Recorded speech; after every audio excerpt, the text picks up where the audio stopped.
दोस्तों, रतनलाल बोल रहा हूं और आप देख रहे हैं अम्बेडकर नामा।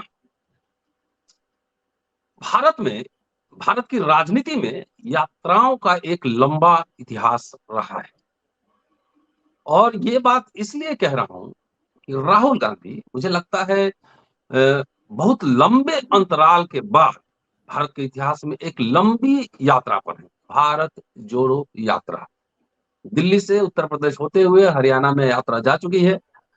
यात्रा के क्या है मायने, क्या इससे कांग्रेस पार्टी को कोई लाभ होगा, नुकसान होगा, क्या एजेंडा सेटिंग हो रहा है, ये क्या है, तमाम पहलू इस पे बात करने की बहुत जरूरत है, उसके विश्लेषण करने की जरूरत है।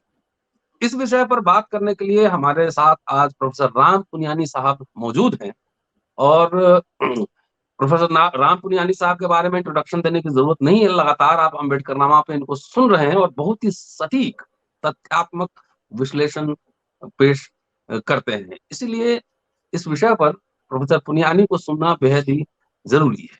स्वागत है सर अम्बेडकर नामा में। धन्यवाद। नमस्कार। नमस्कार सर, कैसे हैं सर? मैं ठीक हूँ, ठीक ठाक। चलिए, अब फ्लोर इज योर्स एंड आप कैसे देख रहे हैं भारत जोड़ो यात्रा को? क्यों, ये हमारे लिए जानना और हमारे दोस्तों के लिए जानना बेहद जरूरी है। जी देखिए, पहले तो इस यात्रा का जो शीर्षक है भारत जोड़ो, वो अपने आप में बहुत बड़ा संदेश देता है, क्योंकि अगर हम पिछले कुछ 2-3 दशकों से देखें तो भारत में विभाजनकारी राजनीति जो पहचान के मुद्दों को सामने रख के चलती है और समाज में बांटने का काम करती है, वो बहुत तेजी से चल रही थी। और इसी जो यात्रा के सिलसिले में एक और बात याद आई कि ये भारत को जो अंदर एक फूट डालने की राजनीति थी, वो भी एक यात्रा से ज़्यादा तेजी से आई। अगर मैं आपको याद दिला दूं, तो वो जो रथ यात्रा थी, वो टोयोटा गाड़ी को रथ बना के जो यात्रा निकाली गई थी, वो यात्रा के बाद इस प्रकार की राजनीति ने देश के पटल पे बहुत बड़ा कब्जा कर लिया और जिसको कहते हैं पूरा नैरेटिव वो धर्म के नाम की राजनीति सेट कर रही थी, जिसका धर्म के नैतिक मूल्यों से कोई लेना देना नहीं है। जो धर्म के पहचान के मुद्दों के आधार पे समाज के कमजोर तबकों को, दलित, महिला, आदिवासी और धार्मिक अल्पसंख्यकों के अधिकारों को कुचलना चाहती है, वो यहाँ का एक मुख्य नैरेटिव, मुख्य वर्णन हो चुका था। तो जब भारत जोड़ो यात्रा की मैंने योजना सुनी, तो पहले तो लगा भाई राहुल गांधी का वैसे भी उस समय कोई प्रेस्टीज नहीं था ज़्यादा, वैसे भी लोग उनका मजाक उड़ा रहे थे, तो शुरू में थोड़ी शंका थी, पर वो शंका 2 दिन में दूर हो गई। रतनलाल जी ख्याल कीजिए, जैसे ये यात्रा कन्याकुमारी से चालू हुई, स्वामी विवेकानंद के रॉक मेमोरियल पे गई, आगे चली, तो जो जनता का उसमें जो रिस्पॉन्स था, जो प्रतिसाद था, वो देखकर हैरानी हो गई। मुझे तो ऐसा लगा कि जनता इंतजार कर रही थी कोई सकारात्मक मुद्दे को लेकर आए और वो उसके साथ चले, ऐसा तक मुझे लगा। और जैसे कहा गया, अरे यात्रा तो ये दक्षिण भारत में है, रिस्पॉन्स आ रहा है, उत्तर भारत में तो जहाँ काऊ बेल्ट है, गाय के नाम की राजनीति चलती है, वहां इसका क्या होगा। पर और हैरानी हुई, जैसे जैसे यात्रा आगे चलती गई, पुराने रिकॉर्ड तोड़ती गई। और एक दूसरा, इसमें जो संदेश जो यात्रा में जा रहा है, वो कोई एक समाज के लिए नहीं जा रहा, सभी तबकों के लोग आ रहे हैं, सभी तबकों के लोग अपनी बात कह रहे हैं। अभी तक लोगों को आदत क्या हो गई है कि दूसरे शासक के मन की बात सुनना, उस पर कोई आलोचना नहीं करना, इसकी आदत हो गई। और ये यात्रा में उल्टा हो रहा है कि सब लोग अपनी शिकायतें, पिटीशंस, दुख दर्द लेकर जा रहे हैं और जो यात्रा चल रही है उसमें इनकी पूरी सुनने की प्रक्रिया एक शुरू हो गई है, कम से कम। और मुझे लगता है कि जब आप लोगों की समस्या को सुनते हैं, तभी एक उसको समाधान करने की बात शुरू होती है, पहली बात। दूसरी बात, जो वातावरण एक बन गया था डर का, भय का, और खास तौर से कमजोर तबके जो डर गए थे, उसमें एक वातावरण में एक बहुत बदलाव आया है। अब ये इसकी मैं पहले इसके सकारात्मक पहलू कहता हूँ, उसके नकारात्मक पहलू जो है उस पर हम बाद में आएंगे। तो एक तो इसने देश के माहौल को पूरी तौर से बदल दिया है। जहाँ एक डर का माहौल था और उसमें कहा गया कि आप साहस रखिए, बोलिए, अपनी बात को सामने रखिए। अभी तक तो हो रहा है कि सरकार की आलोचना करो, शासक पार्टी की आलोचना करो तो आप एंटी नेशनल हो गए। और यहाँ बड़ी हिम्मत से कहा जा रहा है कि हम लोगों के मुद्दों को उठाएंगे। तो हुँ, तीसरी बात ये हुई कि इस यात्रा के दौरान जो राहुल गांधी खास तौर से जो बात कर रहे हैं, पहले तो उनका जो पूरा इमेज खड़ा किया गया था करोड़ों रुपए खर्च हुँ, करके का, वो इमेज बिल्कुल नस्त नाबूद हो गया। लोग हुँ, खुद देख रहे हैं कितनी परिपक्वता से वो लोगों के हुँ, मुद्दों की बात कर रहे हैं। बेरोजगारी का मुद्दा हो, किसानों का मुद्दा हो, महिलाओं का मुद्दा हो, दलितों का मुद्दा हो, आदिवासियों का मुद्दा हो, सब मुद्दे सामने आ रहे हैं।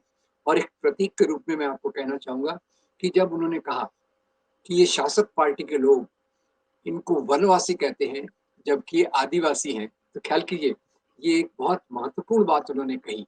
और ये उनकी समझ का एक जो भाग विकसित हो रहा है, पूरा देश जो खास तौर से प्रगतिशील आंदोलन के लोग इस बात को देख रहे हैं।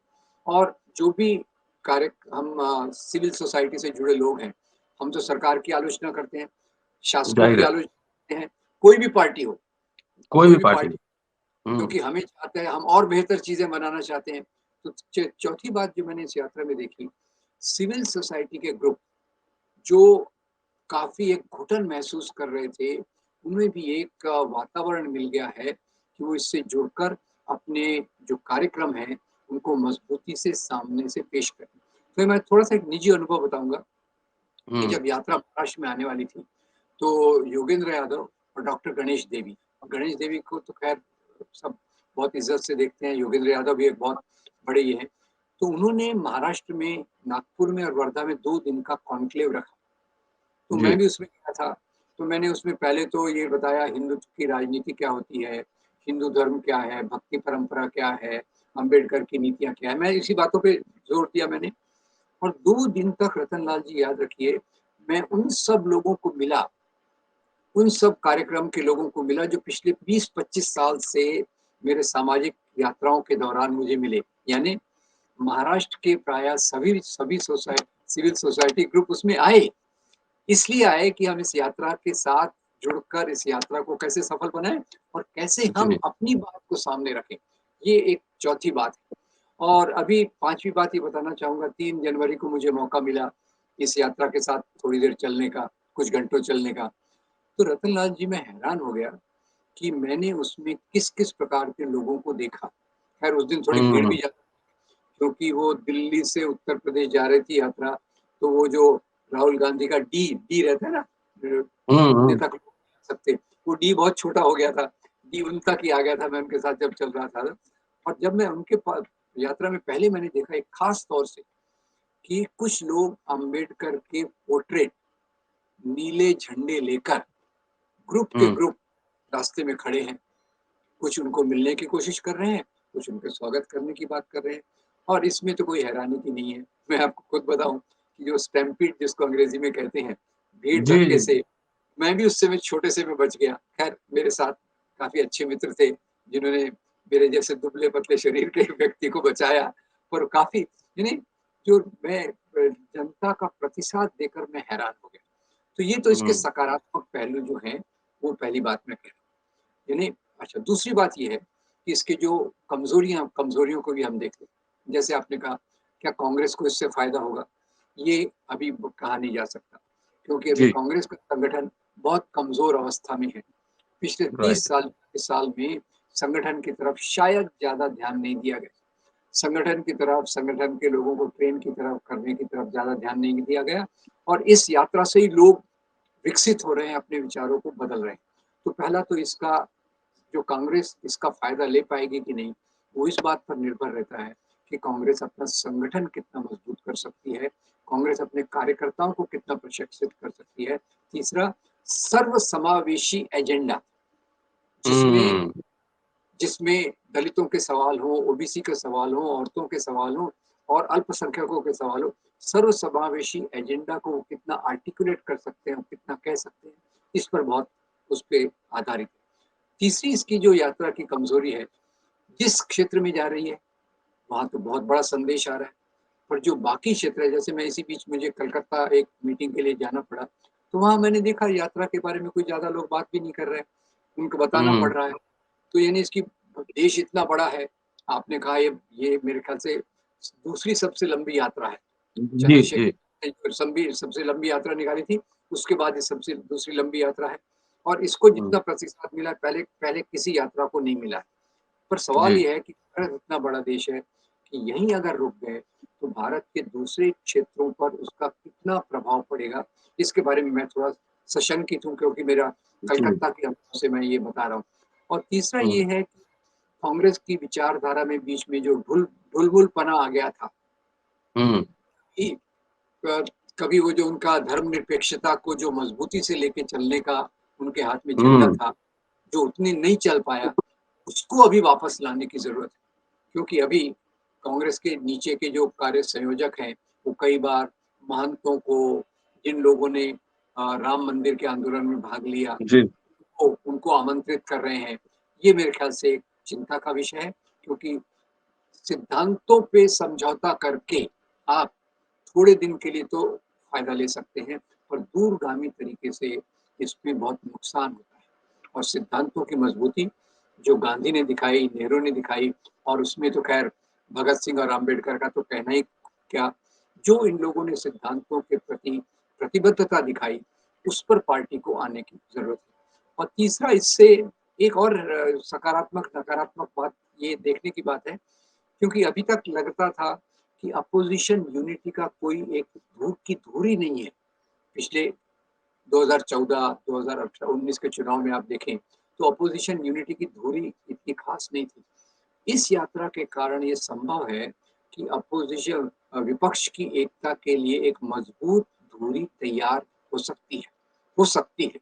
अब उसमें ये पार्टी किस प्रकार से करती है, जो विपक्ष की पार्टियाँ हैं, वो इसको किस प्रकार से देखती हैं, और उनको कितनी अंदर से एक इच्छा है कि जो पार्टी सत्ता में आके पिछले 8 साल से देश में विभाजन का वातावरण खड़ा कर रही है, देश की इंस्टीट्यूशंस को कमज़ोर कर रही है, ईडी, इनकम टैक्स और बाकी संस्थाओं के बीच में घुसपैठ कर रही है, और शिक्षा के क्षेत्र में जो घुसपैठ कर रही है, वो तो आप जानते होंगे, आप तो एकेडमिक से भी जुड़े हुए हैं, कि आप जी। वाइस चांसलर होने के लिए एक ही क्वालिफ़िकेशन है कि आपने खाकी हुँ। चड्डी पहनी है कि नहीं।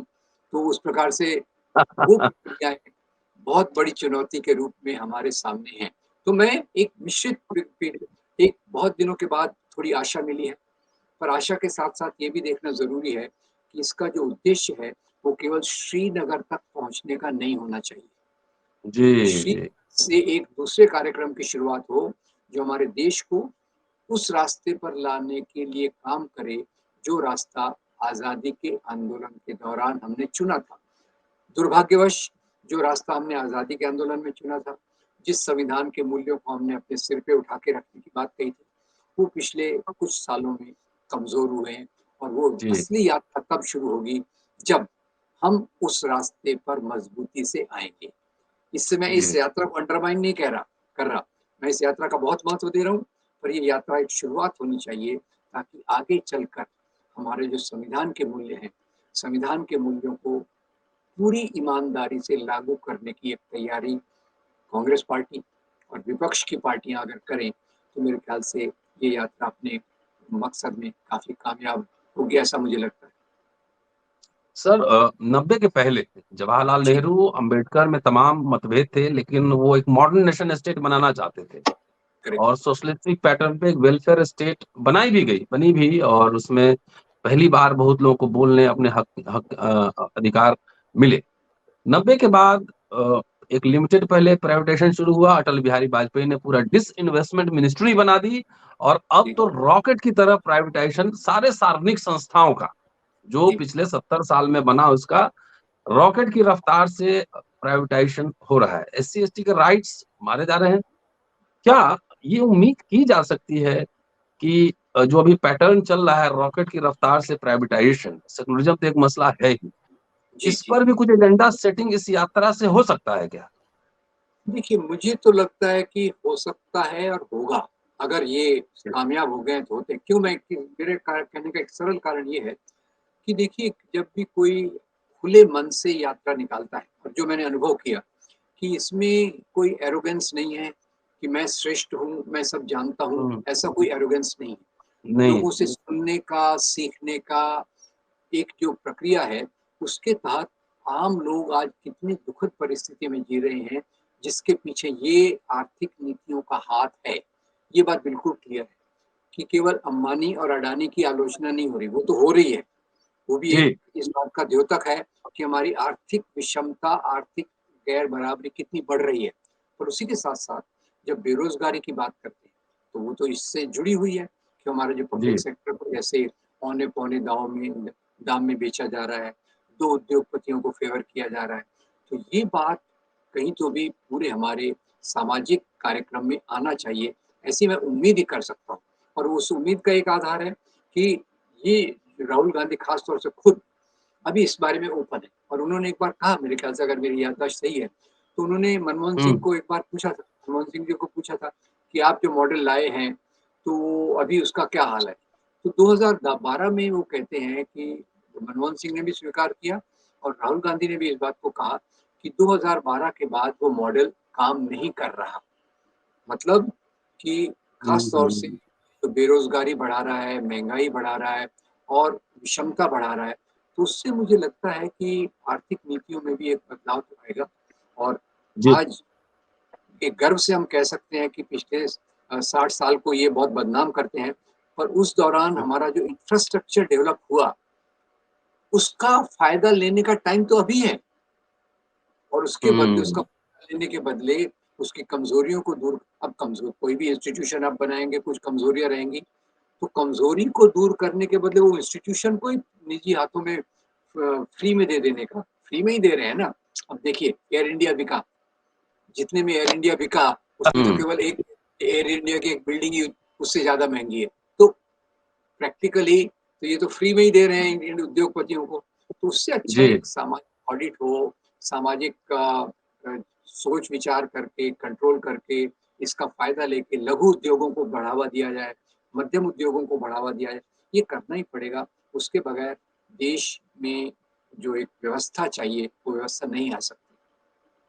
तो आपको उम्मीद लग रहा है कि कुछ एजेंडा सेटिंग भी होगा? बिल्कुल होगा। देखिए, उम्मीद तभी होती है कि जब आप देखें कि जो नेता है, वो सुनने की इच्छा रखता है। वो ऐसा नहीं है कि वो शाखा से ट्रेन करके आया है, उसका एजेंडा पूरा कहीं और से सेट होता है, कुछ उद्योगपति उसके अगल-बगल खड़े रहते हैं, वो सब एजेंडा सेट करते हैं, ये ऐसा है नहीं। ये आप देखिए रोज़ कितने डेलीगेशन आके उनको मिलते हैं, यात्रा के दौरान, यात्रा के बाद में और वो ऐसा नहीं है कि खुद की बात वो कहते हैं। जो लोग उनसे मिलने आते हैं, उनसे पूछते हैं बताइए आप समस्या क्या है? और इस समस्या का समाधान आपकी दृष्टि में क्या है? अब ये बात तो सही है कि हर एक की बात तो सुनना असंभव होता है, पर उसमें से जो सकारात्मक चीज़ें लेकर एक नया एजेंडा सेट होगा, इसकी मुझे पूरी उम्मीद है। ये उन्होंने कहना यहाँ के जो कामगार लोग हैं, जो यहाँ मेहनत हाँ, कश लोग हैं, कारीगर हैं, खेतिहर लोग हैं, उनकी तुलना शिव से की और कहा कि जिस तरह शिव तपस्वी हैं, यहाँ के असली तपस्वी जो है ये कारीगर कामगार लोग ही। अब देखिए वो एग्ज़ैक्टली तो उसका तुलना करना उचित नहीं है, क्योंकि जैसे मैं मुझे याद आता है अन्ना भाऊ साठे, अगर आपको याद होगा, तो हुँ, अन्ना भाऊ साठे ने एक बहुत जी। महत्वपूर्ण बात कही थी कि हमारी माइथोलॉजी में कहते हैं, पृथ्वी शेषनाग के सिर पर बैठी है। तो अन्ना भाऊ साठे ने कहा कि पृथ्वी शेषनाग के सिर पे नहीं बैठी, पृथ्वी जो है वो मज़दूरों और किसानों की मेहनत के सिर पे बैठी है। तो हुँ, उस प्रकार की तुलना मुझे तो उचित नहीं लगती, पर ख़ैर ये है कि भई इनमें एक डेडिकेशन है, समर्पण की भावना है, पर समर्पण के बदले उनको भी तो उनका उचित मुआवज़ा मिलना चाहिए। ऐसा तो नहीं हम उनको तपस्वी कहेंगे कि वो आपकी कोई कोई ज़रूरत भी नहीं है, अब तो ज़रूरतें तो उनकी हैं। आज सवाल तो मज़दूरों के साथ है, हुँ। किसानों के साथ है, जिनकी आर्थिक परिस्थिति का तुलना कैसे भी की जाए, उनके साथ न्याय होना चाहिए। रतनलाल जी, मैं ये कहूँगा कि आप तुलना किसी से भी किसी की कर सकते हैं, पर मुख्य बात ये है कि कमज़ोर तबकों के लोगों के साथ न्याय होना चाहिए। आर्थिक न्याय, सामाजिक न्याय, ये होना चाहिए, ये मुझे लगता है। तो आप सुन रहे थे प्रोफेसर राम पुनियानी साहब को भारत जोड़ो यात्रा के सकारात्मक और नकारात्मक पहलू यानी समीक्षा। पूरा वीडियो देखिए, सुनिए, शेयर और सब्सक्राइब करते रहिए। जल्दी होती है आपसे अगले एपिसोड में मुलाकात। जय भीम।